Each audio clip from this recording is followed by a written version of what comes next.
Hi friends, Ashley Lennox here at the Texas Capitol, and I wanted to give you an update on how the 2025 legislative session has ended for the pro-life movement. So from day one, we knew we had one mission, and that was to combat the abortion industry's new tactics of getting around our pro-life laws to continue taking an estimated 30,000 preborn Texan lives each year. And this is largely due to abortion pills being mailed into the state. And so we told the legislature we had two priorities for them. One, the Woman and Child Protection Act, Senate Bill 2880, to stop abortion pill trafficking. And two, to stop cities from paying for abortion travel with your tax dollars, and this was Senate Bill 33. Unfortunately, Senate Bill 2880 by Senator Brian Hughes and Representative Leach was killed by House leadership slow-walking the bill. But we are thankful Senate Bill 33 did pass, so we were able to accomplish one of the two goals we had this session. So what exactly happened with Senate Bill 2880? Well, this bill would have added new protections to combat the abortion industry's new tactics, like I said, of getting around our laws by adding some civil enforcement mechanisms similar to that we had seen in the Texas Heartbeat Act. It would have also allowed the Attorney General more enforcement tools to go after groups that are distributing these pills in Texas, as well as allowing women who are harmed by these dangerous drugs to be able to bring lawsuits themselves, called wrongful death lawsuits. If she's harmed or if she had passed away, her family could actually bring a lawsuit on her behalf. Unfortunately, even though we did have time, and thankfully to Senator Hughes and thanks to Lieutenant Governor Dan Patrick, we saw this bill pass the Senate very easily. But whenever it got to the House, we ended up coming into some problems.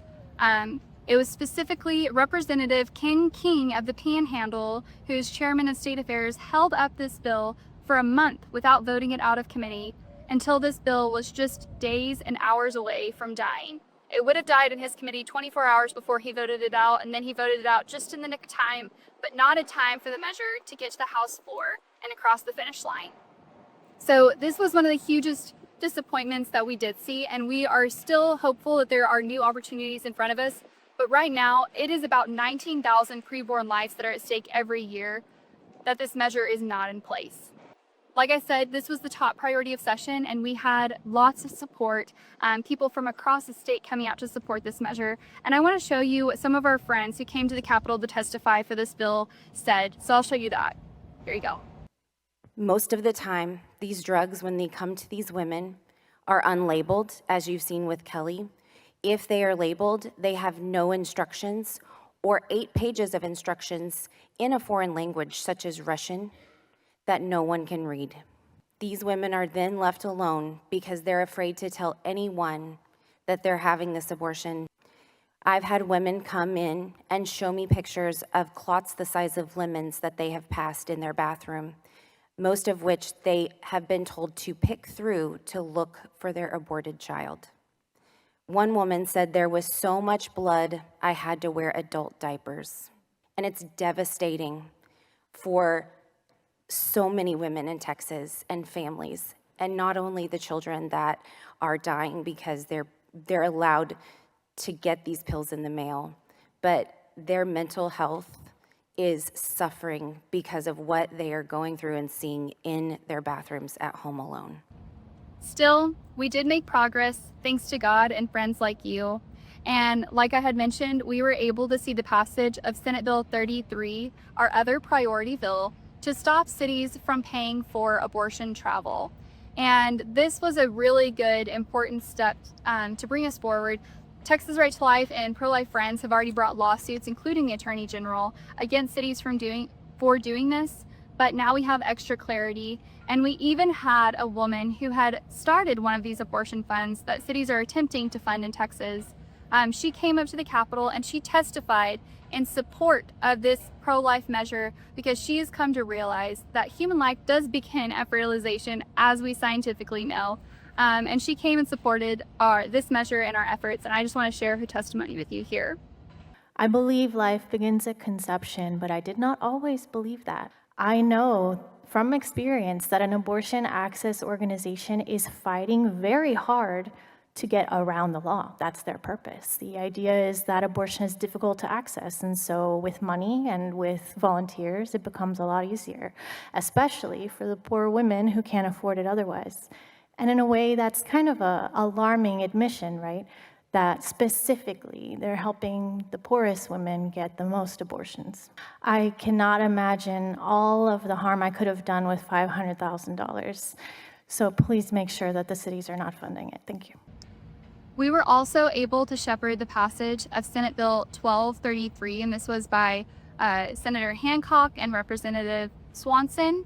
And this is a really sweet measure that just says whenever a baby is diagnosed with a life-threatening condition in utero, that their parents have to be told about resources that are available to them.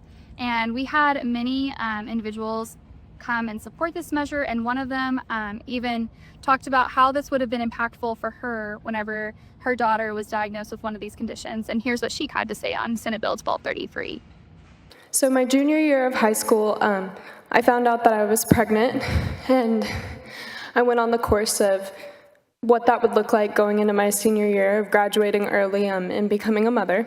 I found out at my 21-week anatomy scan that my daughter had what was called bilateral renal agenesis, which is the absence of both kidneys. They gave me two options at my appointment with the specialist, that I could either go to Colorado and terminate the pregnancy and have an abortion, or I could go full term and act as if it was a regular pregnancy. It left me kind of feeling lost, and I didn't really know what this condition was. They didn't give me very much information on it. I was basically told the easier route would be to kill my daughter, or to just kind of figure it out as I go. Kind of a good luck moment. And so with that, I believe that this bill would be helpful for mothers like me who are in that situation, and give them opportunities that I wasn't presented, and give them support mentally on cherishing your daughter's or son's life in this situation while they're still with you, while they're still in your womb, carrying them, and then also the support after where you're grieving your child. With your help, we were able to still pass even more measures than this, like Senate Bill 31, the Life of the Mother Act, which requires continued education for doctors and their advising attorneys whenever they're treating pregnant women facing a life-threatening medical crisis, to help them understand what interventions are available and make sure that no woman is put in unnecessary danger, that they can intervene in a timely manner. We also were able to pass Senate Bill 1207, which adds adoption education to high school curriculum. This will combat the estimates right now that we have about 50-to-1 ratio of people choosing abortion to adoption, and that's largely due because of just not understanding the adoption process. So we're hopeful that this sweet measure will just help high school students learn about the adoption process and be able to encourage their friends to choose that when facing a crisis pregnancy, or even choose adoption themselves, both through foster care and through private adoption. And then we also had one other good bill passed, that was Senate Bill 1388, and this is to protect the Thriving Texas Families program from bureaucrat overreach. I don't know if you remember, back last fall, we had to deal with all kinds of nonsense from state agencies trying to divert pro-life dollars from qualified pregnancy resource centers, adoption agencies, and maternity homes. And this bill goes ahead and actually puts into law that the agency cannot use these dollars for anything besides life-affirming providers.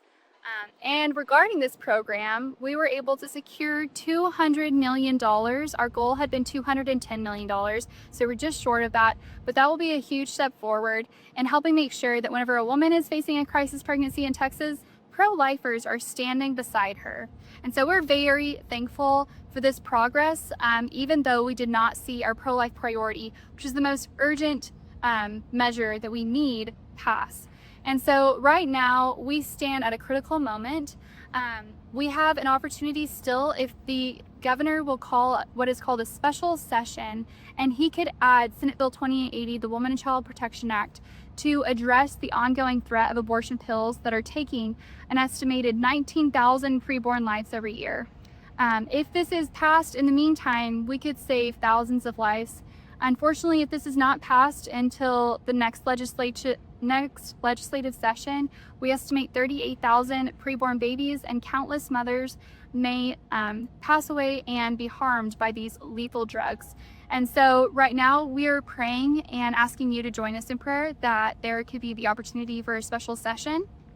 But regardless, I just want to thank you for standing with us this session. It would not be possible without your prayers and support, your calls, your emails, your texts, your driving to the Capitol to support these pro-life measures. It is unfortunate that our pro-life priority died due to Republican leadership, but we are not done. The fight is not over, and we will continue our mission to protect innocent human life from fertilization to natural death in Texas. So in the meantime, thank you and God bless.